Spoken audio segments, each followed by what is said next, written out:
Hello everybody, welcome to my channel How to Solve Physics. My name is Praveen Gupta.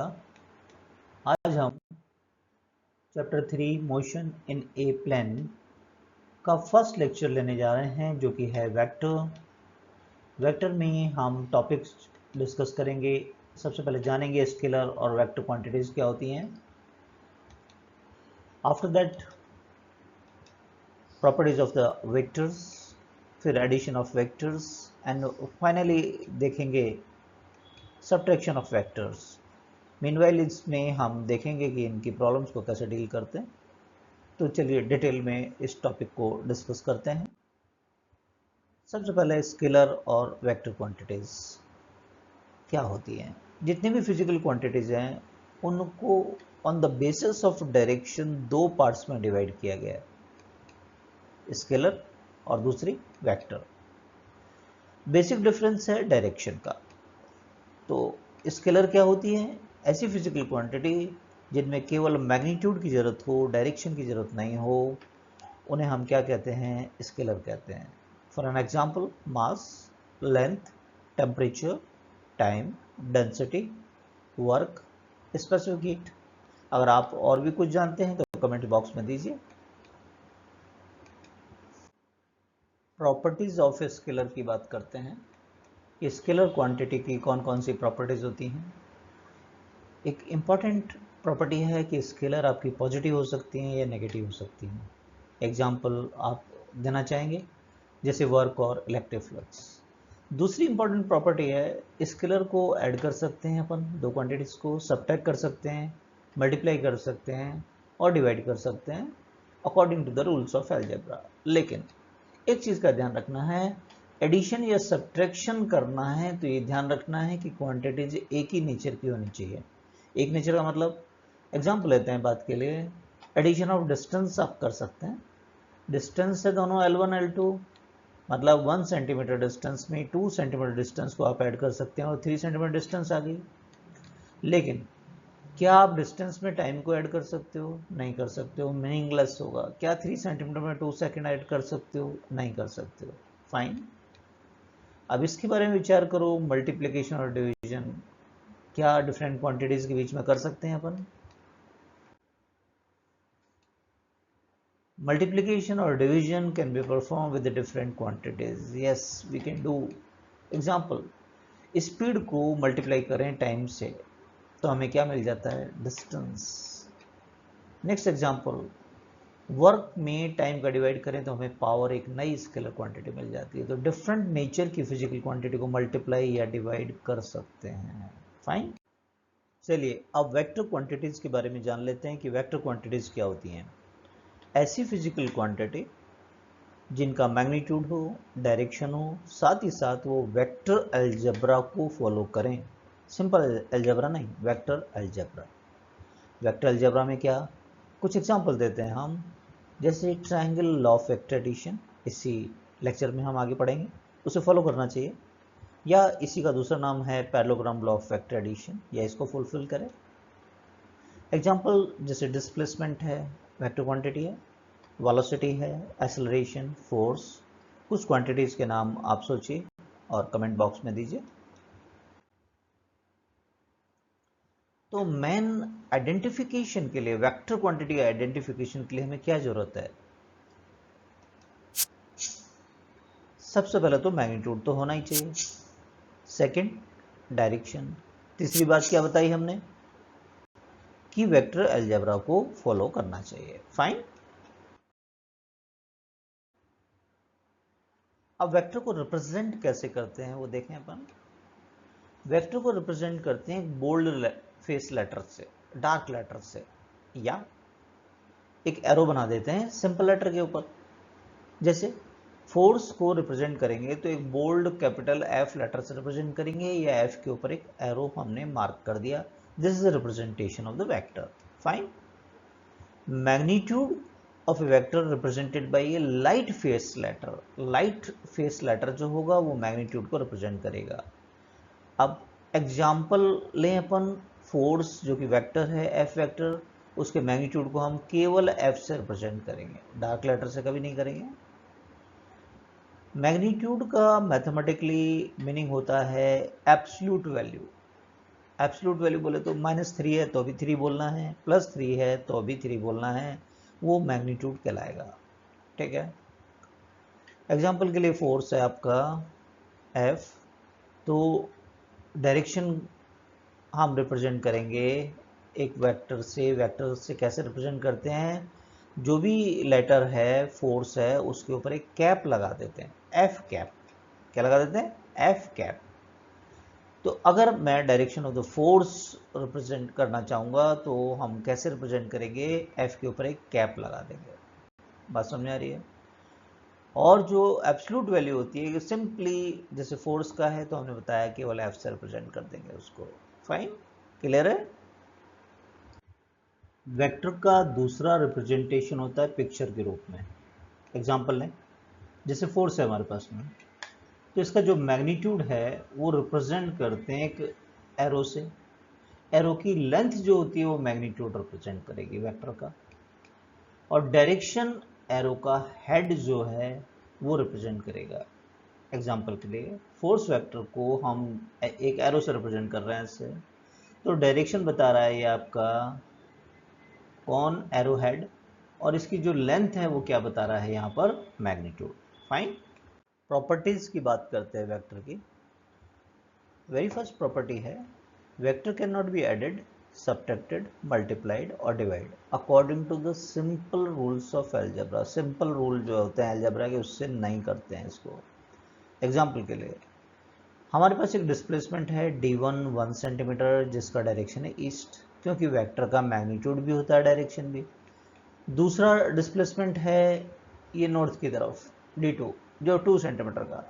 मैं simply इनको add नहीं कर सकता हूँ अलजेब्रा के रूल से d1 प्लस d2 और कह दूँ 1 centimetre plus 2 centimetre is 3 centimetre, ये गलत हो जाएगा। फाइन, तो सिंपल रूल ऑफ अलजेब्रा नहीं चलते हैं इसके अंदर। नेक्स्ट बात, next property, vector can not B divided by another vector. ये तो बिल्कुल नहीं कर सकते हैं, बिकॉज ये अलाउड नहीं होता है वेक्टर अलजेब्रा में, मीनिंगलेस बात होती है। मैं 1 सेंटीमीटर नॉर्थ में 2 सेंटीमीटर ईस्ट का डिवाइड करूं, इसका कोई अर्थ नहीं निकलेगा, कोई मीनिंग नहीं निकलेगा, तो कभी भी ऐसा नहीं करेंगे। नेक्स्ट प्रॉपर्टी पे चलते हैं। Vector can be added, subtracted, multiply according to the rules of algebra. Algebra कौन सा? वेक्टर अलजेब्रा होता है यहाँ पर, सिंपल अलजेब्रा नहीं होता है जो कि छोटी क्लास में पढ़ते हैं। वेक्टर अलजेब्रा से मतलब है, आगे हम पढ़ेंगे, parallelogram law of vector addition, triangle law of vector addition जैसे, राइट? ये रूल्स लगाने होंगे हमें। डॉट प्रोडक्ट मल्टीप्लाई करना है तो डॉट प्रोडक्ट होगा, क्रॉस प्रोडक्ट होगा। तो ये वेक्टर अलजेब्रा के रूल्स कहलाते हैं, इन्हीं को हमें फॉलो करना होता है। फाइन, नेक्स्ट प्रॉपर्टी पे चलते हैं, equality of the vectors. Two vectors A and B are said to be equal if and only if they have the same magnitude and the same direction. In general, equality को हम indicate करते हैं, जैसे दो vector हैं A and B तो A equal to B vector. Fine, जैसे A vector ये हमारे पास में, B वेक्टर ये है हमारे पास में, तो A और B के मैग्नीट्यूड इक्वल हैं, डायरेक्शन भी देखो एक ही डायरेक्शन में है, तो ये इक्वल वेक्टर कहलाएंगे। फाइन, इनकी इक्वलिटी को चेक करने के लिए हम क्या करें, दूसरे वेक्टर को शिफ्ट करें खुद के पैरेलल, ठीक है, और देखें कि ए वेक्टर पे कॉन्साइड होता है नहीं होता है। देखिए पैरेलल बिल्कुल इस पर कॉन्साइड हो रहा है, तो इसका मतलब क्या है, ए और बी क्या है? इक्वल वेक्टर हैं। फाइन, अब मेरे पास दो वेक्टर्स हैं ए डैश एंड बी डैश, जैसे डायग्राम में दिखाया है। देखिए इनके मैग्नीट्यूड हमने बराबर बताए हैं लेकिन डायरेक्शन डिफरेंट है। क्या ए डैश और बी डैश कॉन्साइड हो सकते हैं? क्या नहीं हो सकते हैं? नहीं होंगे कॉन्साइड किसी भी तरीके से, राइट? तो इक्वल वेक्टर नहीं कहलाएंगे। अब मेरे पास में देखिए यहाँ पर मैंने मैग्नीट्यूड इक्वल रखा था ए डैश बी डैश के लिए, डायरेक्शन डिफरेंट था। अब नेक्स्ट एग्जांपल लिया मैंने ए डबल डैश और बी डबल डैश वेक्टर्स के, इनकी डायरेक्शन वो सेम रख रहे हैं लेकिन मैग्नीट्यूड डिफरेंट। क्या ये कॉन्साइड हो सकते हैं, सुपरइम्पोज हो सकते हैं एक दूसरे पे? नहीं हो सकते हैं, ठीक है। ऑल्दो डायरेक्शन सेम है लेकिन मैग्नीट्यूड डिफरेंट है, तो ये इक्वल वेक्टर्स नहीं कहलाएंगे। देखिए कॉन्साइड नहीं होगा ना, छोटा पड़ गया ये बी वाला वेक्टर। तो इसका मतलब A vector is not equal to the B vector. Next property, if A vector shift parallel to itself, किसी वेक्टर को खुद के ही पैरेलल यदि शिफ्ट करते हैं हम, तो फिर वेक्टर में कोई अंतर नहीं आता। जैसे मान लीजिए ये वेक्टर है, राइट, ये लेंथ नजर आ रही है वेक्टर की, खुद के पैरेलली शिफ्ट कर रहे हैं, डायरेक्शन में भी चेंज नहीं हो रहा, लेंथ में भी चेंज नहीं हो रहा, तो हम कहेंगे कि वेक्टर में कोई चेंज नहीं होगा। Fine. Vector A displaces parallel to itself, there is no change in vector A, because vector में दो ही तो चीज इंपॉर्टेंस रखती है, मैग्नीट्यूड एंड डायरेक्शन, वो नहीं चेंज हो रही है। ठीक है, तो हम यहाँ क्या कहेंगे, ए डैश और ए वेक्टर एक ही है, इक्वल है। या फिर next property, if frame of reference is translated और रोटेशनल मोशन, तो फ्रेम ऑफ रेफरेंस के किसी भी मोशन से भी वेक्टर में चेंज नहीं होता, वेक्टर की खुद की लेंथ और डायरेक्शन नहीं चेंज होनी चाहिए। एग्जाम्पल के लिए वेक्टर है हमारे पास में, ये फ्रेम ऑफ रेफरेंस है एक्स वाई, इसको मैंने उठा के आगे ले आया, इससे क्या फर्क पड़ गया, वेक्टर की लेंथ तो वही है, डायरेक्शन भी वही है ना। आगे पीछे इस फ्रेम ऑफ रेफरेंस को शिफ्ट करने से वेक्टर की लेंथ भी चेंज नहीं होती है, न उसकी डायरेक्शन चेंज होती है, तो वेक्टर में कोई चेंज नहीं होता है। रोटेशन का एग्जांपल दें, मान लीजिए ये फ्रेम ऑफ रेफरेंस हमारे पास है, ठीक है, इसको रोटेट करके हम लेके आ रहे हैं ये वाली पोजीशन पर, तो इस रोटेशन से क्या लेंथ में चेंज आ गया वेक्टर के, नहीं। क्या डायरेक्शन में चेंज आ गया, नहीं, तो वेक्टर में कोई चेंज नहीं होगा। नेक्स्ट प्रॉपर्टी पे चलते हैं, angle between the two vectors क्या होता है, एक इंपॉर्टेंट प्रॉपर्टी है। Angle between the two vectors, minimum angle होता है दो वेक्टर्स के टेल्स के बीच का या हेड के बीच का, मिनिमम एंगल लेना है। मान लो ये वेक्टर है ये हमारे पास, और एक दूसरा वेक्टर है बी वेक्टर, तो दोनों के टेल मिला हुआ दिख रहा है आपको, इनके बीच का मिनिमम एंगल, एक तो ये वाला एंगल है और ये दूसरा, तो मिनिमम कौन सा है, ये वाला एंगल है, हाँ या ना, दिस वन, ये वाला। तो ए और बी के बीच का एंगल क्या होगा, minimum angle between the tails of the two vectors. Okay, ये थीटा, ये एंगल बिटवीन द वेक्टर कहलाएगा। अभी ऐसा हो सपोज कि दूसरे वेक्टर का हेड मिला हुआ है, तो आप क्या करें, एक वेक्टर को शिफ्ट करें थोड़ा आगे, इसमें ए वेक्टर डॉटेड लाइन ये बता रहा है कि ए को हम शिफ्ट कर दें, तो फिर ये वाला एंगल बनकर आएगा और ये एंगल बिटवीन द वेक्टर्स कहलाएगा। यदि हेड और दूसरे का टेल मिला हुआ है, तो हमको क्या करना है, वेक्टर को आगे शिफ्ट कर देना है, ये वेक्टर को अपने पैरेलल शिफ्ट कर देंगे आगे, तो फिर टेल से टेल मिल जाएगा, तो ये एंगल मिलकर आ जाएगा हमारे को, जो कि मिनिमम एंगल होगा। इसी को क्या कहते हैं, angle between the two vectors. Fine. Next property पे चलते हैं, multiplication of vector by a real number, किसी रियल नंबर से मल्टीप्लाई करें तो क्या होता है, जब भी हम किसी वेक्टर को किसी रियल नंबर से, जस्ट फॉर एग्जांपल लैम्डा से मल्टीप्लाई करें, तो उसका मैग्नीट्यूड चेंज हो जाएगा बाय द फैक्टर लैम्डा, लेकिन डायरेक्शन वही रहेगा अगर लैम्डा आपका पॉजिटिव है। एग्जांपल के लिए, यदि हमारे पास वेक्टर ए है और इसको मल्टीप्लाई करें 1.5 से, तो रिजल्टेंट जो वेक्टर है हमारा वो 1.5 ए वेक्टर कहलाएगा, जिसका डायरेक्शन ए वेक्टर की डायरेक्शन में रहेगा, मैग्नीट्यूड पहले वाले का 1.5 टाइम्स हो जाएगा। डायग्राम में दिखाएं, मान लो ये वेक्टर है, इसको 1.5 से मल्टीप्लाई करें तो देखो डायरेक्शन वही है कि नहीं, बस इसकी लेंथ है 1.5 टाइम्स हो गई है। इसी प्रकार यदि हम किसी ए वेक्टर को मल्टीप्लाई करें किसी नेगेटिव नंबर से, तो मैग्नीट्यूड तो लैम्डा टाइम्स हो जाएगा, इसका मैग्नीट्यूड लैम्डा टाइम्स हो जाएगा, ओके, लेकिन डायरेक्शन इसकी क्या हो जाएगी, अपोजिट। एग्जाम्पल के लिए, तो ए वेक्टर है मेरे पास, -2 से मल्टीप्लाई करें तो मैग्नीट्यूड 2 टाइम्स हो जाएगा इसका, और डायरेक्शन हो जाएगी अपोजिट, डबल हो गया, देखो लेंथ इसका, और डायरेक्शन क्या हो गई, अपोजिट। क्लियर है। अभी हमने देखा प्रॉपर्टीज ऑफ द वेक्टर्स, अब वेक्टर के टाइप्स देखेंगे कि वेक्टर कितने तरीके के होते हैं। तो चलिए टाइप्स ऑफ वेक्टर पर डिस्कशन कर लेते हैं। Very first, the position vector. Position vector किस काम में आता है, किसी प्लेन में कोई पार्टिकल अगर मोशन कर रहा है तो उस पार्टिकल की डिफरेंट टाइम इंस्टेंट पर पोजीशन को डिस्क्राइब करने के लिए हम पोजीशन वेक्टर की जरूरत पड़ती है। मान लो ये रेफरेंस फ्रेम है, ओरिजिन का मतलब होता है पोजीशन ऑफ द ऑब्जर्वर, जहां से ऑब्जर्वर उस पार्टिकल के मोशन को वॉच कर रहा है। मान लो किसी इंस्टेंट पर पार्टिकल की पोजीशन p है एक्स वाई प्लेन के अंदर t टाइम पर, तो o से p तक ये वेक्टर r वेक्टर हमने प्लॉट किया। ये वेक्टर टाइम इंस्टेंट t पर पार्टिकल का पोजीशन वेक्टर कहलाएगा। अब ऐसा हो सकता है कि पार्टिकल मूवमेंट करता हुआ जा रहा है, तो फिर हमें जरूरत पड़ती है डिस्प्लेसमेंट वेक्टर की। मान लो पार्टिकल P से P डैश किसी पाथ P डैश तक, यहाँ पर T टाइम था, यहाँ T डैश हो गया, T dash minus T time interval के दौरान इस पाथ को फॉलो करते हुए P डैश पर आ गया। तो अब नया पोजीशन वेक्टर हो गया R dash T dash time instant पर। फाइन, तो पोजीशन वेक्टर इसका चेंज हो गया है। पोजीशन वेक्टर चेंज हो गया है तो डिस्प्लेसमेंट क्या हुआ, P से P डैश तक ये जो हम वेक्टर ड्रॉ करेंगे ये कहलाएगा इसका डिस्प्लेसमेंट वेक्टर। तो vector drawn P to P dash को हम क्या कहेंगे, displacement vector at the time T dash with respect to the point P। Fine,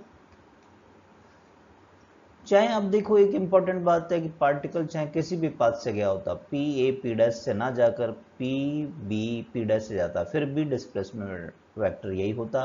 तो डिस्प्लेसमेंट वेक्टर पाथ पर डिपेंड नहीं करता है कि किस पाथ से गया है। फाइन,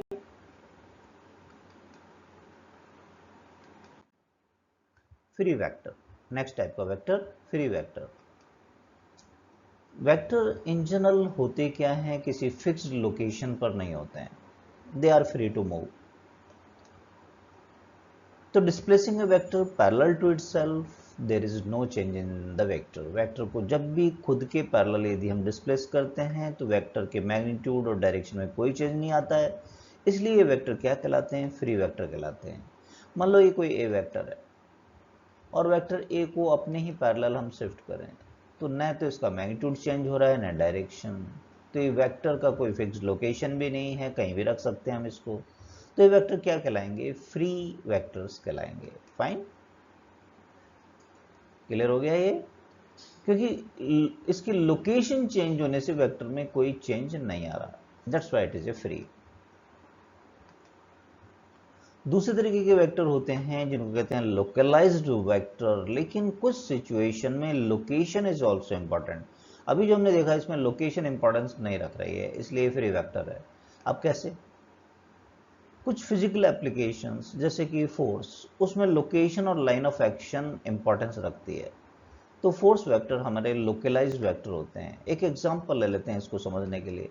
मान लीजिए एक रॉड है, इसके सेंटर पे मैंने एक F1 फोर्स अप्लाई किया, सबका मैग्नीट्यूड एक ही रख रहे हैं हम, बस ये अलग अलग लोकेशन पर लेके चल रहे हैं, इसलिए हमने इसको F1 F2 और F3 दिखाएंगे इसको। से मैंने 5 न्यूटन का एक फोर्स सेंटर ऑफ मास पे लगाया, तो ये जो रॉड है ट्रांसलेशनल मोशन करेगी, वर्टिकली अपवर्ड डायरेक्शन में ऊपर चलेगी। लेकिन यही 5 न्यूटन अगर इसके इस एंड पर मैं लगाऊं तो देखिए ये नेक्स्ट फ्री एंड के अबाउट ये रॉड ऐसे रोटेट कर जाएगी, इस तरीके से रोटेट कर जाएगी, रोटेशन मोशन हो गया। F1 के कारण ट्रांसलेशनल था, लेकिन वही 5 न्यूटन अगर दूसरे एंड पर मैं लगाता हूं तो इसका रोटेशन ऐसा हो जाएगा, तो रोटेशन का डायरेक्शन चेंज हो गया। तो आप देख रहे हैं 5 न्यूटन के फोर्स की लोकेशन चेंज करते ही इफेक्ट चेंज हो गया है। तो ये काइंड ऑफ द वेक्टर क्या कहलाएंगे, हमारे लोकलाइज्ड वेक्टर। क्लियर है। नेक्स्ट तरीके के वेक्टर्स होते हैं को initial vector. As the name indicate कि दो वेक्टर्स हैं जिनके इनिशियल पॉइंट कॉमन पॉइंट है, एक ही पॉइंट से स्टार्ट हो रहे हैं, तो क्या बोलेंगे इनको, को इनिशियल वेक्टर्स। फाइन, इसी तरीके से को टर्मिनल वेक्टर, अगर दो वेक्टर हैं एक ही पॉइंट पर जाकर टर्मिनेट हो रहे हैं, जैसे देखिए ए और बी एक ही पॉइंट पर जाकर टर्मिनेट हो रहे हैं, तो वेक्टर क्या कहलाएंगे, को terminal vectors. Clear. Negative vector, the negative vector क्या होता है, एक वेक्टर दूसरे का नेगेटिव वेक्टर तब कहलाएगा जब मैग्नीट्यूड तो इक्वल हो लेकिन डायरेक्शन क्या हो, अपोजिट। एग्जांपल के लिए ए वेक्टर है और ये डायरेक्शन में दूसरे से अपोजिट हो तो ये ए कहलाएगा, तो ये माइनस ए कहलाएगा। मैग्नीट्यूड इक्वल और डायरेक्शन अपोजिट, फाइन। तो क्या कहलाते हैं ये, नेगेटिव वेक्टर।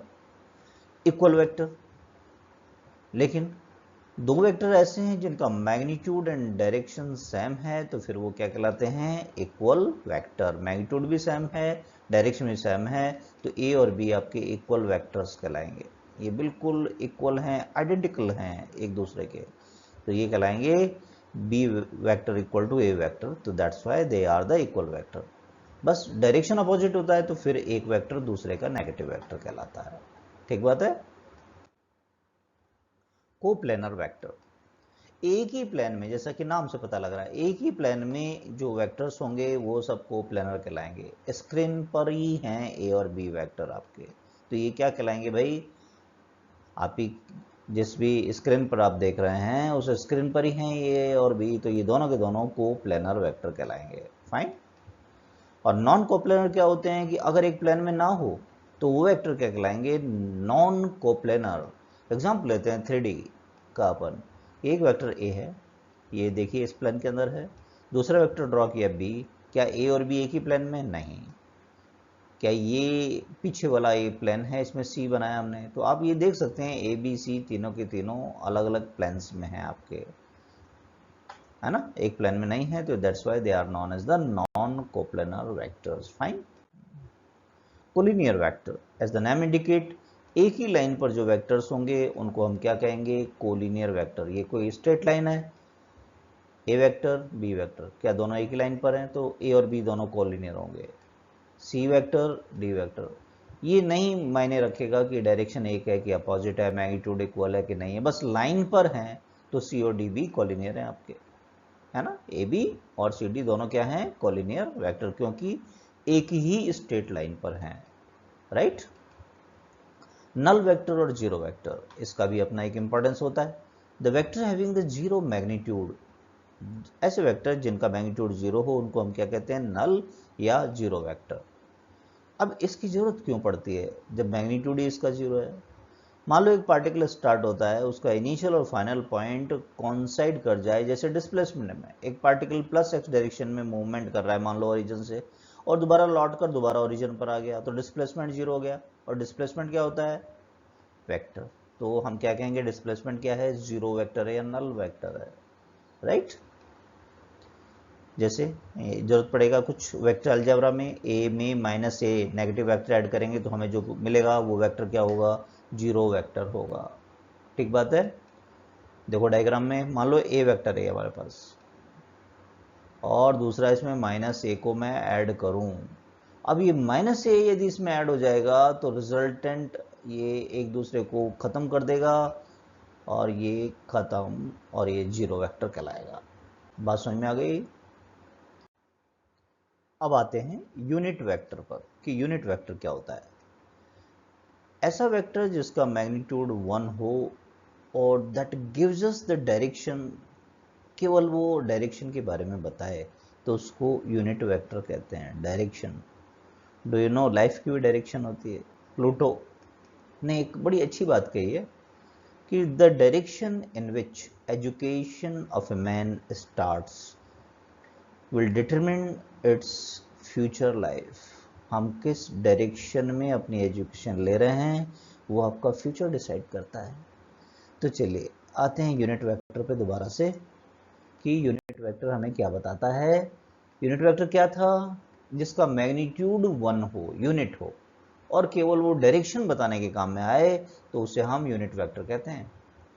इसे फाइंड कैसे करते हैं, एक वेक्टर में क्या चीजें होती है, मैग्नीट्यूड मल्टीप्लाई बाय डायरेक्शन। तो डायरेक्शन निकालने के लिए यूनिट वेक्टर का वेक्टर में डिवाइड कर दो, वेक्टर में मैग्नीट्यूड का डिवाइड कर दो तो क्या आ जाएगा, वेक्टर में मैग्नीट्यूड का डिवाइड कर दो तो क्या आ जाएगा, यूनिट वेक्टर। क्यों, क्योंकि मैग्नीट्यूड इनटू डायरेक्शन ही तो वेक्टर बनाता है।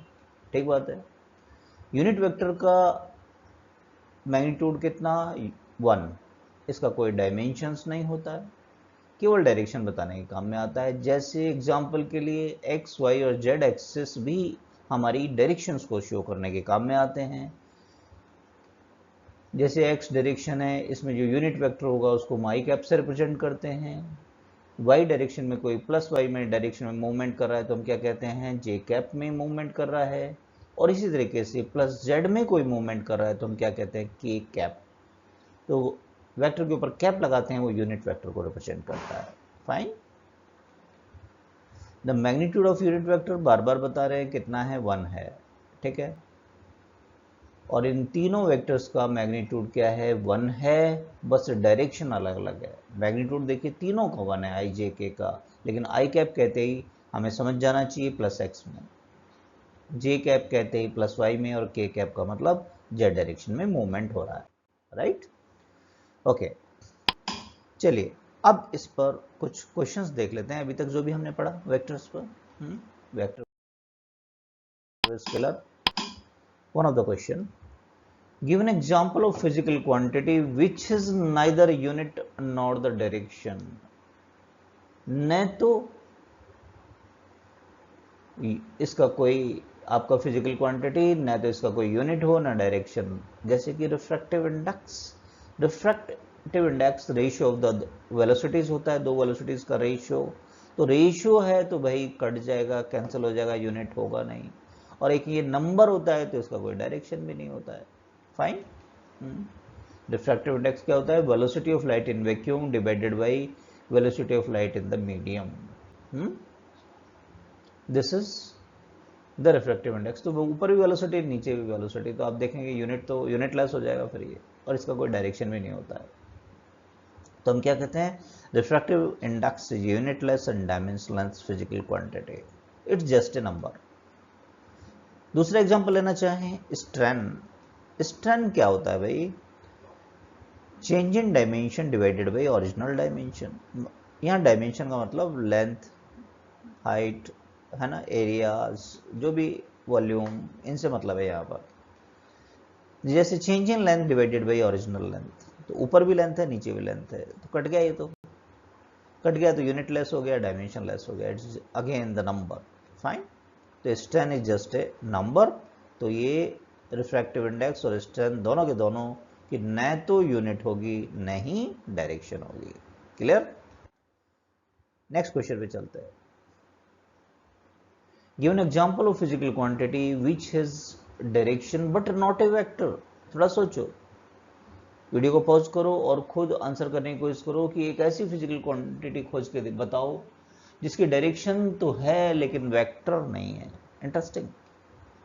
जैसे इलेक्ट्रिक करंट, इलेक्ट्रिक करंट की डायरेक्शन सर्किट में हम दिखा देते हैं डीसी सर्किट में कि देखिए इलेक्ट्रिक करंट है, पॉजिटिव टर्मिनल से फ्लो करेगी और नेगेटिव टर्मिनल की तरफ जाएगी, तो डायरेक्शन तो है, but it is not a vector. ये कन्वेंशनल डायरेक्शन है, बस ये बताने के लिए हमारा सर्किट एक्टिव है। ये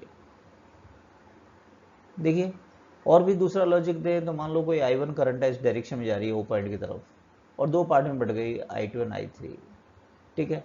तो I1 इक्वल टू हम I2 प्लस I3 बोलेंगे, I1 equal to I2 plus I3 बोलेंगे, और ये इस एंगल पर डिपेंडेंट नहीं करता रिजल्टेंट एंगल, चाहे मैं 45 डिग्री रखूँ, 60 डिग्री रखूँ। तो ये जो इलेक्ट्रिक करंट क्वांटिटी है वेक्टर लॉ को फॉलो नहीं कर रही है। वेक्टर लॉ को अगर फॉलो करती तो इनका रिजल्टेंट इस एंगल पर डिपेंड करता। आगे हम देखेंगे कि रिजल्टेंट क्या होता है, R square equal to A square plus B square 2ab cos theta, यानी वो थीटा पर डिपेंड करता है। ये करंट का जो रिजल्टेंट है ये थीटा पे डिपेंड नहीं कर रहा है, ठीक है। तो इलेक्ट्रिक करंट क्या है आपका, स्केलर है although having the direction. Kirchhoff's rule में देखते हैं इस बात को कि I1 क्या होगा, I2 प्लस I3। ये 12th का एक टॉपिक है। नेक्स्ट क्वेश्चन लेते हैं। Give an example of physical quantity which can be either a scalar और ए वेक्टर। स्केलर भी हो सकता है, वेक्टर भी हो सकता है। इंटरेस्टिंग, सोच के बताओ, पॉज करो वीडियो को पहले। कौन सी होती है, एंगुलर डिस्प्लेसमेंट। स्केलर की तरह से भी बिहेव करता है और वेक्टर की तरह से भी बिहेव करता है। ध्यान दो, एक एग्जांपल से शो कर रहे हैं। एंगुलर डिस्प्लेसमेंट, एंगुलर डिस्प्लेसमेंट अगर बड़ा होता है तो फिर θ1 प्लस θ2 वेक्टर्स θ2 प्लस θ1 के बराबर नहीं होता। इस डायग्राम में देखो, इस बुक को पहले 90 डिग्री मैंने डाउनवर्ड डायरेक्शन में टिल्ट किया, ठीक है, फिर उसको बैकवर्ड डायरेक्शन में 90 डिग्री घुमा दिया, तो लास्ट पोजीशन ये आई। अब इसका उल्टा करके देखें कि पहले मैं इस बुक को पीछे 90 डिग्री टिल्ट कर दिया मैंने, ओके, फिर ये वाला, फिर नीचे की तरफ इसको घुमा दूँ, तो क्या दोनों की फाइनल पोजीशन वही आई क्या? नहीं, ये कुछ और आ गया इफेक्ट, ये कुछ और आ गया। तो ये θ1 plus θ2 is not equal to θ2 plus θ1। ये वेक्टर का कॉम्यूटेटिव लॉ को फॉलो नहीं कर रहा है एंगुलर डिस्प्लेसमेंट, तो ये वेक्टर की तरह से बिहेव नहीं करेगा यदि थीटा हमारा बड़ा है। तो ये क्या कहलाएगा? स्केलर। क्या कहलाएगा? स्केलर। लेकिन अगर एंगल छोटे होते हैं, मैंने देखो यहाँ रिप्रेजेंट किया है d θ1 प्लस d, तो आप जरा ये छोटे एंगल पर आ जाओ, जैसे 10 डिग्री, इस बुक को 10 डिग्री इधर रोटेट किया, फिर बैकवर्ड डायरेक्शन में 10 डिग्री रोटेट कर दिया, तो इसका ये पोजीशन आ गया। लेकिन इसका उल्टा करके देखें, पहले ये वाला काम करते हैं अपन, उधर ऊपर की तरफ, फिर इसको नीचे की तरफ, तो फाइनल पोजीशन दोनों का एक जैसा ही आ जाता है। तो ये हम कहते हैं कि दोनों जब ये स्मॉल होता है तो फिर क्या होता है, एंगुलर डिस्प्लेसमेंट आपका वेक्टर की तरह से ट्रीट करता है। फाइन। तो हम क्या कहेंगे? If angular displacement is large, याद रखिए अब, क्योंकि ऐसा 3D आप प्रैक्टिकली करना पॉसिबल होता नहीं है एग्जाम में। If angular displacement is large, it is behaving like a scalar because it will not follow the commutative law of vector addition, whereas यदि एंगुलर डिस्प्लेसमेंट आपका स्मॉल है, it is behaving like the vector because it follow the commutative law of vector addition. Fine. चलिए next question पे आते हैं। Give an example of physical quantity which is neither a scalar nor a vector. न तो scalar है न vector. Interesting. जैसे कि moment of inertia. Moment of inertia को क्या कहते हैं? Tensor physical quantity. न स्केलर है न वेक्टर, क्योंकि ये पोजीशन के साथ साथ इसकी वैल्यू चेंज हो जाती है। हैं? क्या कहते हैं हम इसको? मोमेंट ऑफ इनर्शिया को टेंसर कहते हैं।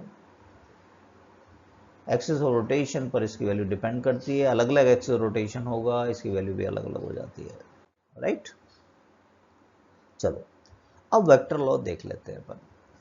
सबसे पहले एडिशन ऑफ वेक्टर को सीखने जा रहे हैं, और पहले हम ग्राफिकल मेथड देखेंगे कि ग्राफ में इनको कैसे ट्रीट करते हैं। पहला मेथड है ट्रायंगल ऑफ वेक्टर एडिशन। अगर दो वेक्टर को ट्रायंगल की दो साइड से हम रिप्रेजेंट कर सकें एक ही ऑर्डर में, तो रिजल्टेंट को रिप्रेजेंट करते हैं मैग्नीट्यूड और डायरेक्शन से थर्ड साइड के द्वारा, taken in opposite order. Diagram देखें, ग्राफ देखें इसका ग्राफिकली। मान लो हम ए और बी दो वेक्टर है, इनको ऐड करना है। एक वेक्टर ए है, दूसरा बी, राइट। अब हम ट्रायंगल की दो साइड से टेकन इन ऑर्डर इसको बनाएंगे। बी को शिफ्ट करेंगे हम, बी को जब ऐड करना चाहते हैं तो बी को मूव करेंगे और ए के हेड पर ले आएंगे इसको। ये ऐसे मूव करते हुए ए के हेड पर ले आए, तो ट्रायंगल की दो साइड आ गई। अब कंप्लीट ट्रायंगल करेंगे और ऑर्डर को चेंज करेंगे अपोजिट। ये देखिए अपोजिट ऑर्डर में इसके पहले के टेल और लास्ट के हेड को मिलाएंगे, join the tail of A to the head of the B, ये हमको रिजल्टेंट वेक्टर दे देगा। तो एक ट्रायंगल बना है, तो इसको क्या कहते हैं? ट्रायंगल ऑफ वेक्टर एडिशन, और आर कहलाता है ए प्लस बी। क्या कहलाता है? A plus B. इस ग्राफिकल मेथड को क्या कहते हैं? ट्रायंगल ऑफ वेक्टर एडिशन, या इसका दूसरा नाम है head to tail method. Why head to tail? पहले के हेड पर, ए के हेड पर बी के टेल को ज्वाइन करके हमने रिजल्टेंट को फाइंड किया है।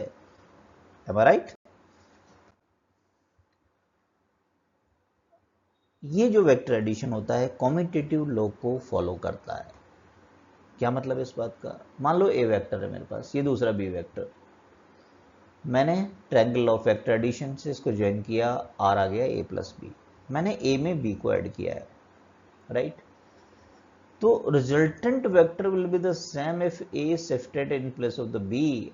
अभी क्या किया था मैंने? बी को शिफ्ट करके लेके आया था, बी की जगह ए को शिफ्ट कर दूं तो भी रिजल्टेंट उतना ही रहता है। देखो ग्राफिकल मेथड से, ए और बी है मेरे पास। अब मैं बी को नहीं शिफ्ट कर रहा, ए को करूंगा। ए को मैंने शिफ्ट किया और बी के हेड पर ले आया, राइट। अब फर्स्ट के टेल और लास्ट के हेड को मिला दूं ये, तो आप देख सकते हैं, देखिए ये पर्पल कलर से जो मैंने बनाया है उनका मैग्नीट्यूड यानी लेंथ इक्वल है वेक्टर का, डायरेक्शन भी दोनों का एक ही है, तो रिजल्टेंट में फर्क नहीं पड़ा, इसलिए हम कहते हैं ये कॉम्यूटेटिव लॉ को फॉलो करते हैं। दोनों का रिजल्टेंट इक्वल है कि नहीं मैग्नीट्यूड और डायरेक्शन में, इसलिए हम कह सकते हैं ए प्लस बी करें चाहे B plus A. That's why हम कहते हैं कि ये वेक्टर क्या फॉलो करते हैं, कॉम्यूटेटिव लॉ को फॉलो करते हैं, ठीक है। तो वेक्टर एडिशन इंडिपेंडेंट होता है ऑर्डर, कि हम क्या ऑर्डर ले रहे हैं, ए प्लस बी कर रहे हैं या बी प्लस ए कर रहे हैं। क्लियर है ये वाली बात। वेक्टर एडिशन एसोसिएटिव प्रॉपर्टी को भी फॉलो करता है। एसोसिएटिव प्रॉपर्टी का मतलब क्या है, resultant vector will be the same even adding the vector A and B first and then adding the C. दो से ज्यादा वेक्टर हैं तो हम ए और बी को पहले ऐड कर रहे हैं, फिर उसमें सी ऐड कर रहे हैं, या फिर बी और सी को पहले ऐड कर रहे हैं और बाद में बचे हुए वेक्टर ए को ऐड कर दें, तो रिजल्टेंट वही रहता है। देखिए ग्राफ से मान लो वेक्टर ए है हमारे पास और एक बी है और एक ए सी, तो हम सबसे पहले ए और बी को ऐड करने जा रहे हैं, तो बी को शिफ्ट किया है, ए के हेड पर बी के टेल को जोड़ ऐड कर दिया, तो रिजल्टेंट ये आ गया पर्पल वाला वेक्टर हमारे पास, ठीक है, ए प्लस बी कह दिया इसको। अब हम इसमें सी को ऐड कर रहे हैं, तो सी को शिफ्ट किया, राइट। तो फर्स्ट के हेड टेल को और लास्ट के हेड को ज्वाइन कर दें, तो हमारे पास ये रिजल्टेंट वेक्टर आ गया है, राइट। ए प्लस बी को पहले किया प्लस सी। अब ऐसा ना करके हमारे पास ये वेक्टर्स थे, पहले बी प्लस सी को ऐड करते, तो सी को मैंने शिफ्ट किया, बी के हेड पर ले आया, तो मेरे पास रिजल्टेंट वेक्टर ही आ गया पर्पल वाला, राइट।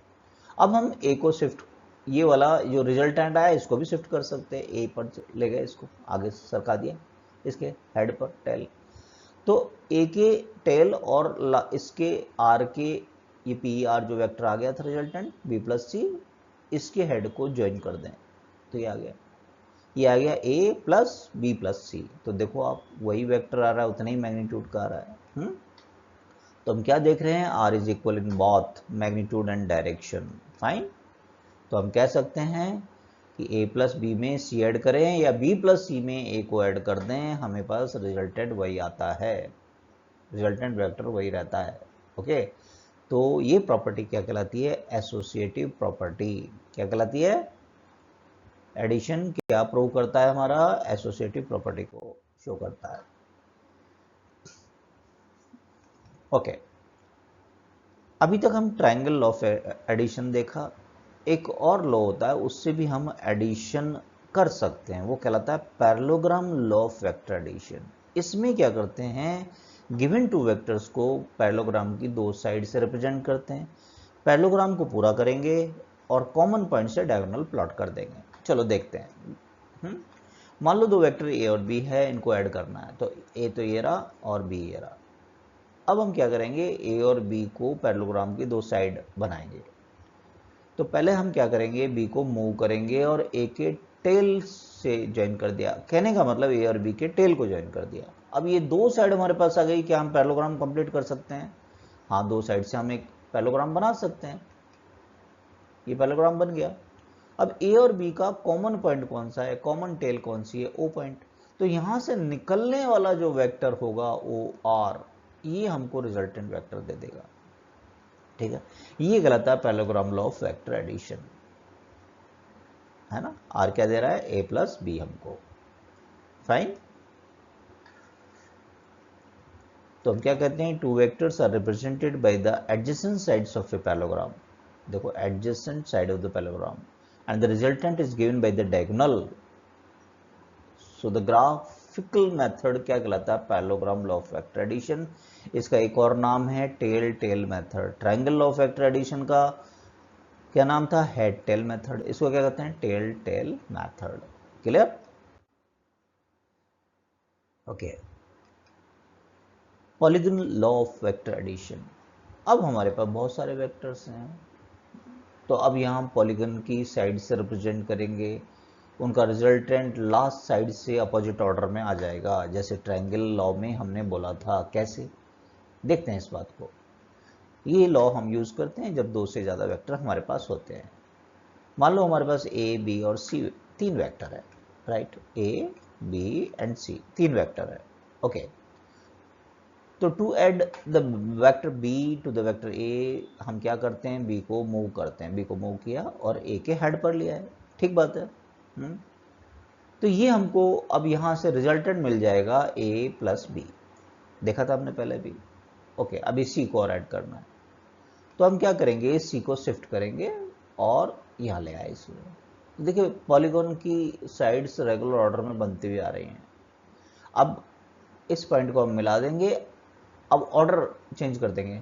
अभी तो देखिए ऐसे क्लॉकवाइज ले रहे थे, है ना, अब एंटी क्लॉकवाइज लेंगे। ओ को इस पॉइंट से मिलाएंगे, join the tail of A and head of the C, तो ये रिजल्टेंट वेक्टर मिल जाएगा हमको। ये कहलाता है polygon law of vector addition. क्या कहलाता है, polygon law of vector addition.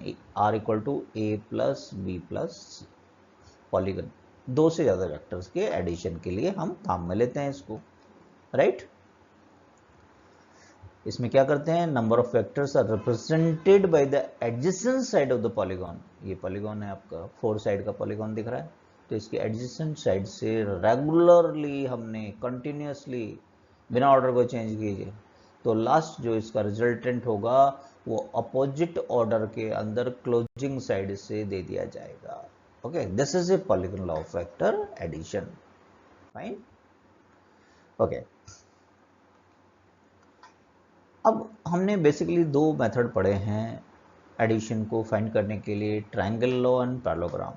ये एक दूसरे के कॉम्प्लीमेंट्री होते हैं, कोई अलग नहीं होते हैं, कोई अलग मतलब नहीं। कहने का मतलब रिजल्टेंट में फ़र्क नहीं पड़ता, कोई मेथड फॉलो करें। जैसे एक पैरेललोग्राम दिखाया हमने यहाँ पर, parallelogram law of vector addition में हम देख रहे हैं कि ये दो वेक्टर ओ ए और ओ बी का रिजल्टेंट हमें ओ सी मिल रहा है, ठीक बात है। लेकिन हम जानते हैं कि पैरेललोग्राम में जो अपोजिट साइड्स होती हैं वो इक्वल एंड पैरेलल होती है, मतलब ओ बी और ये ए सी एक पैरेलल होगी, ठीक है। ओ बी की, ओ बी को मैं यहाँ भी डिस्प्लेस कर सकता हूँ ना ए सी पर, ठीक है। तो यहाँ ओ बी की जगह मैं ए सी प्लॉट कर दूँ, रख दूँ यदि, तो देखिए क्या बनेगा, ओ ए प्लस ए सी, ओ सी दे देगा। ये तो ट्रायंगल लॉ ऑफ एडिशन बन गया हमारा, तो यस और नो, ये तो ट्रायंगल ऑफ वेक्टर एडिशन था। इसका मतलब क्या हो गया, ये तो एक दूसरे के कॉम्प्लीमेंट्री हैं दोनों। तो पैरेललोग्राम लॉ लगाएं या लगाएं हम ट्रायंगल लॉ, दोनों एक ही होते हैं। अब एडिशन ऑफ वेक्टर में लॉ ऑफ कोसाइन देख रहे हैं, मैथमेटिकल एनालिटिकल मेथड को देखने जा रहे हैं, ठीक है। सबसे पहले हम फाइंड करेंगे magnitude of resultant of the vector addition को।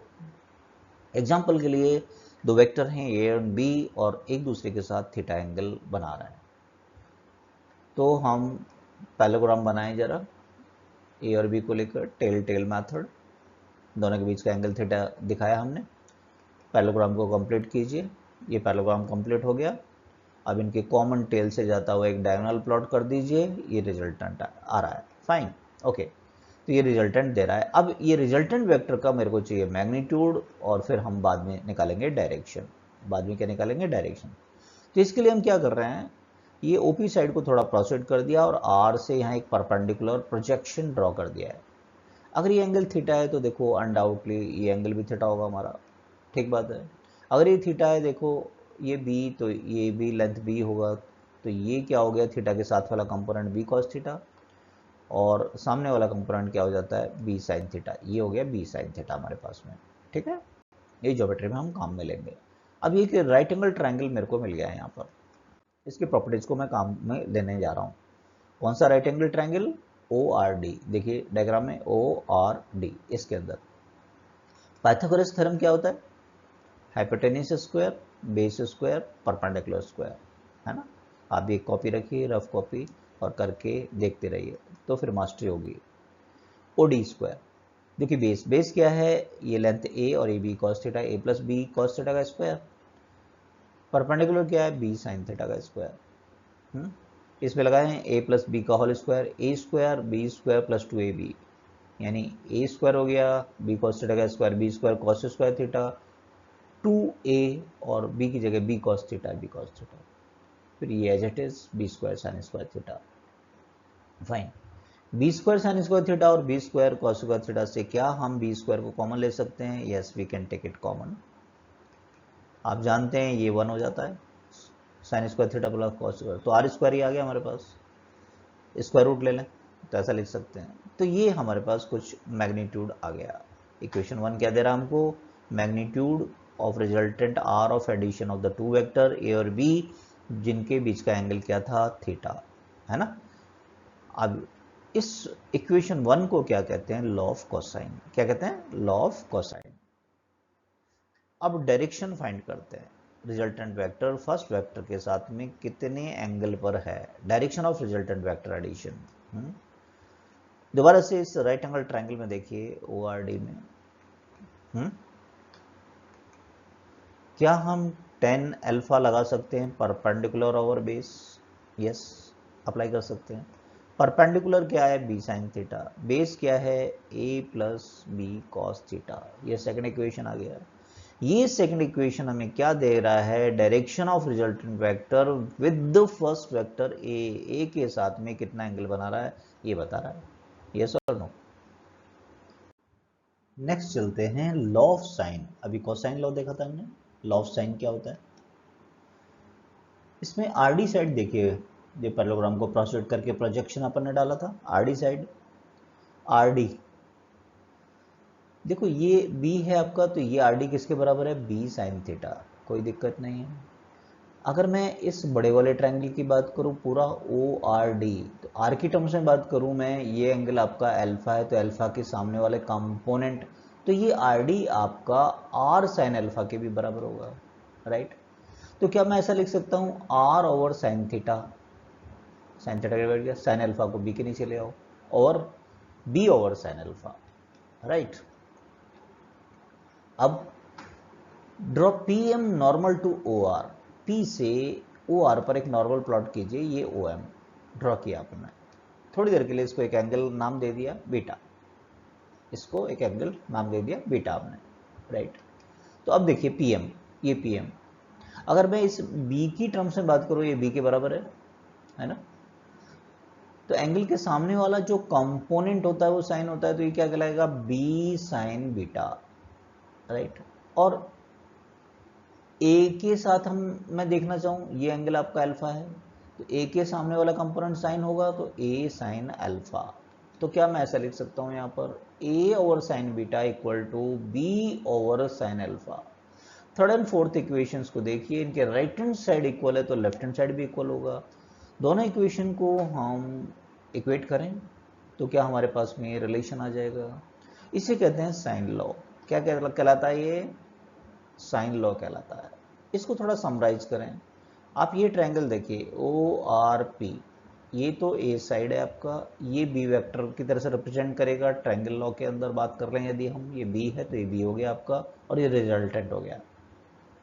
सिंपली याद रखें कि किसी भी ट्रायंगल का ये जो मैग्नीट्यूड आर है, इसके सामने के एंगल का साइन, ये थीटा है, ये 180 माइनस थीटा हो गया, साइन 180 माइनस थीटा भी थीटा ही होता है ना। हाँ, तो चाहे मैं इसकी जगह 180 माइनस थीटा लिखूँ, एक ही बात है। किसी भी साइड और उसके सामने के एंगल का साइन का रेशियो, ए इसके सामने के एंगल का साइन, ये बी हो गया आपका, बी के सामने के एंगल का साइन का रेशियो आपस में इक्वल होते हैं, ये क्या कहलाते हैं? Law of sine. ये लामीस थ्योरम भी कहलाता है, हम यूज करते हैं फिजिक्स में काफी इसे। कुछ क्वेश्चंस देख लेते हैं अभी तक जो हमने देखा इस पर। एक वेरी फर्स्ट क्वेश्चन आपके सामने है, the sum of magnitude of two vector है 18, magnitude of their resultant is 12, जो भी रिजल्टेंट है दोनों वेक्टर उसका मैग्नीट्यूड है 12। If the resultant is perpendicular to the one of the vector, अगर रिजल्टेंट जो आर वेक्टर है किसी एक वेक्टर के परपेंडिकुलर है, तो उन दोनों वेक्टर्स, जो वेक्टर्स है इनिशियली उनका मैग्नीट्यूड बताइए। अब हमसे बोला गया resultant is perpendicular to one of the vector, direction बता दिया फर्स्ट वेक्टर के साथ में, तो डायरेक्शन का फॉर्मूला तो ये देखा था हमने कि टेन अल्फा क्या होता है भाई, बी साइन थीटा और ए प्लस बी कॉस थीटा। ठीक बात है। अल्फा को 90 डिग्री रख दें अपन। टेन 90 कितना होता है भाई, इन्फिनाइट। इन्फिनाइट कब आता है, जब हम किसी में जीरो का डिवाइड करते हैं। इसका मतलब ये डिनोमिनेटर की वैल्यू कितनी है, जीरो।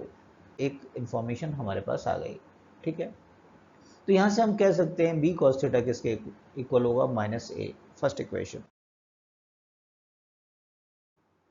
राइट। फिर हमें बोला गया है रिजल्टेंट, जो मैग्नीट्यूड ऑफ रिजल्टेंट 12 है हमारा।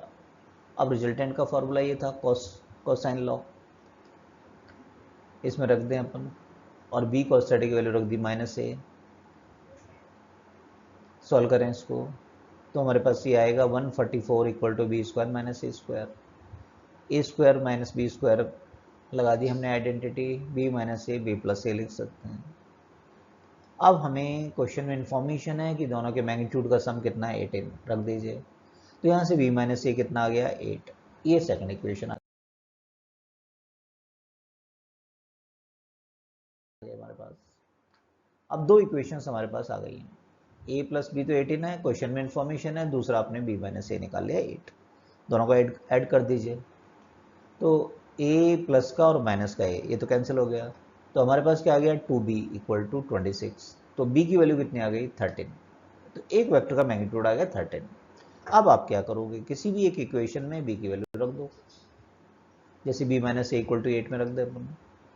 तो a की वैल्यू कितना आ जाएगा, क्या 5 आ जाएगा। डन।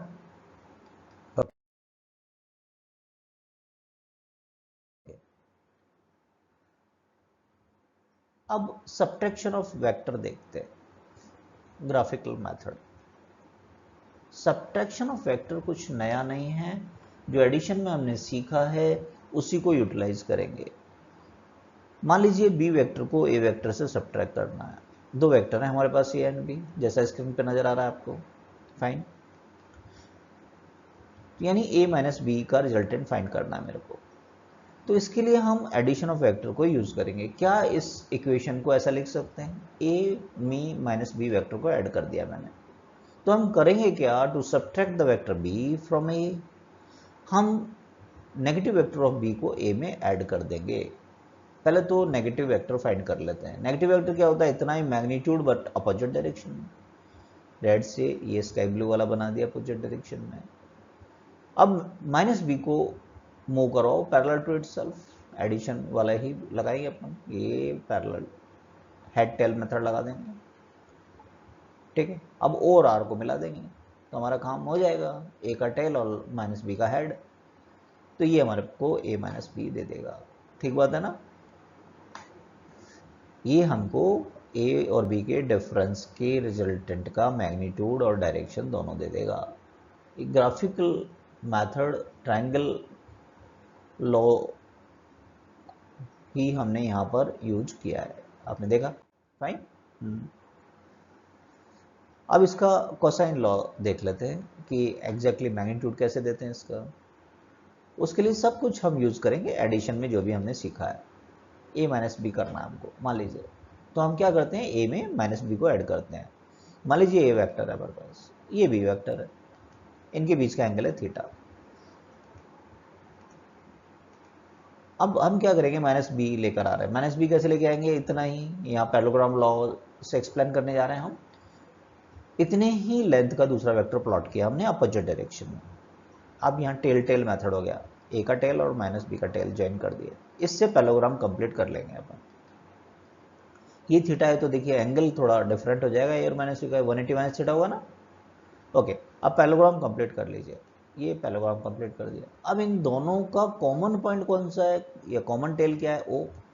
तो यहां से जो भी डायगोनल निकलेगा वो आपको रिजल्टेंट दे देगा ए माइनस बी का। ठीक है ना, क्लियर है। अब इसका मैग्नीट्यूड फाइंड करते हैं, ए माइनस बी का। उसके लिए हम दोबारा से बस वो एडिशन की जो हमने किया था उसी को यूज करेंगे। हमने क्या देखा था, एडिशन ऑफ टू वेक्टर्स ऐसा होता है हमारे पास में। क्या इसको हम कुछ ऐसा रिप्रेजेंट कर सकते हैं, देखो ए और माइनस बी के लिए सेकंड वेक्टर अब मेरे पास माइनस बी है, तो फर्स्ट का मैग्नीट्यूड, सेकंड इस बार वेक्टर माइनस बी है उसका स्क्वायर प्लस का प्लस साइन लगाया है, पहला वेक्टर का मैग्नीट्यूड है, दूसरा वेक्टर इस बार माइनस बी है, लेकिन एंगल इस बार कितना हो गया है मेरे पास में 180 माइनस थीटा। ठीक बात है, इसको सॉल्व कर ले अपन। ए के मैग्नीट्यूड का square A square, minus B का भी लेंथ तो उतना ही है ना मैग्नीट्यूड, तो बी स्क्वायर हो जाएगा, ये ए और बी होगा, लेकिन कॉस 180 माइनस थीटा क्या होता है, माइनस कॉस थीटा, तो रिजल्टेंट कितना आ गया सब्ट्रैक्शन का, square root of A square plus B square minus 2ab cos theta. ठीक बात है। अब डायरेक्शन देखते हैं। डायरेक्शन का मतलब है मेरा फर्स्ट वेक्टर से ये रिजल्टेंट वेक्टर कितना एंगल बना रहा है, दोनों के माइनस का, इसलिए थोड़ा सबस्क्रिप्ट में माइनस लगा दिया हमने यहाँ।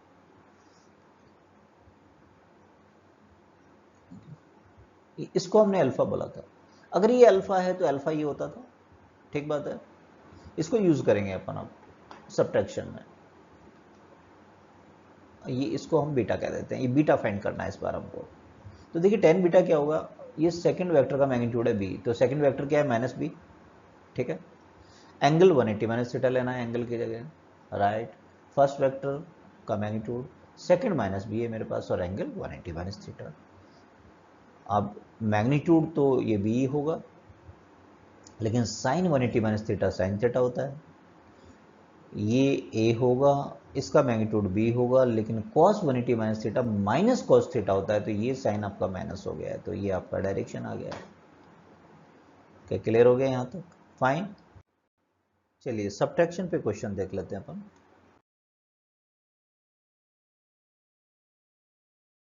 कि कैसे डील करना है हमको। यदि r है r vector a minus B and r equal to a plus B, यानी ये मैग्नीट्यूड है, ध्यान दीजिएगा वो a प्लस बी के बराबर है, तो find the angle between a vector and the b vector, इनके बीच का एंगल चाहिए। हमें गिवन है r equal to a plus B, यानी r के मैग्नीट्यूड a और b के इंडिविजुअल मैग्नीट्यूड के सम के बराबर है। लेकिन यहाँ r का मतलब क्या है, a वेक्टर और b वेक्टर का जो सब्ट्रैक्शन का रिजल्टेंट है उसका मैग्नीट्यूड, तो मैंने इसको ऐसा लिख दिया एक बार, दोनों स्क्वायर कर दें। a माइनस बी के रिजल्टेंट का स्क्वायर तो ये होता है ना A square plus B square minus 2ab cos theta, और सिंपली a प्लस बी का स्क्वायर क्या होता है, A square plus B square twice ab। Yes और नो? सॉल्व करें इसको। देखिए a plus A square plus B square तो कैंसिल हो जाएगा दोनों तरफ, तो ये टर्म आ गई, 2ab से 2ab कैंसिल कर दीजिए, तो कॉस थीटा माइनस 1 आ गया, कॉस थीटा माइनस 1 आ गया, तो थीटा कितना हो गया 180 डिग्री, यानी ए और बी के बीच का एंगल कितना होगा 180 डिग्री। क्लियर है? नेक्स्ट क्वेश्चन पे चलते हैं। If A vector of length m turn by the beta about its tail, change in the position vector of its head. Triangle law of vector addition को use करेंगे हम। ये एक vector है जिसका मैग्नीट्यूड कितना है m, m1 वेक्टर है, इसका मैग्नीट्यूड कितना है m, इसको टर्न करने बीटा एंगल से, तो एक नया वेक्टर बन गया, मैग्नीट्यूड तो उतना ही रहेगा अभी भी m, अब m2 कह दिया इसको। इसकी हेड में जो चेंज हुआ है, हेड पहले p था अब r है, तो ये वेक्टर pr से दिया जाएगा, इसको डेल्टा m कह दिया मैंने। अब इस ट्रायंगल में देखिए OP plus P R, OP plus P R triangle of vector addition से OR के बराबर होना चाहिए। OP m1 वेक्टर है, PR डेल्टा m वेक्टर है, और OR क्या है m2 वेक्टर। ठीक बात है ना? तो डेल्टा m हो गया m2 माइनस m1 वेक्टर, तो ये तो वेक्टर सब्ट्रैक्शन हो गया। अब वेक्टर सब्ट्रैक्शन का जो मैग्नीट्यूड होता है वो इस फॉर्मूले से देते हैं, रख देते हैं इसके अंदर अपन a और b की वैल्यू, दोनों का मैग्नीट्यूड तो mm ही है, राइट। तो मेरे पास में ये आ गया M square plus M square minus twice M M cos beta, ये भी 2m स्क्वायर हो गया, 2m स्क्वायर को कॉमन ले लेते हैं, 1 माइनस कॉस बीटा को लिख सकते हैं टेक्नोमेट्री से हम 2 साइन स्क्वायर बीटा, तो ये हो गया 4m square sine square beta, दोनों और स्क्वायर रूट ले लीजिए, तो क्या आ जाएगा delta m 2m sin beta. Clear है? तो ये आपका वेक्टर का फर्स्ट पार्ट हमारा खत्म हुआ। Thanks for watching, stay tune with me, see you in the next video. Vector का रिमेनिंग पोर्शन हम लेंगे सेकेंड लेक्चर के अंदर।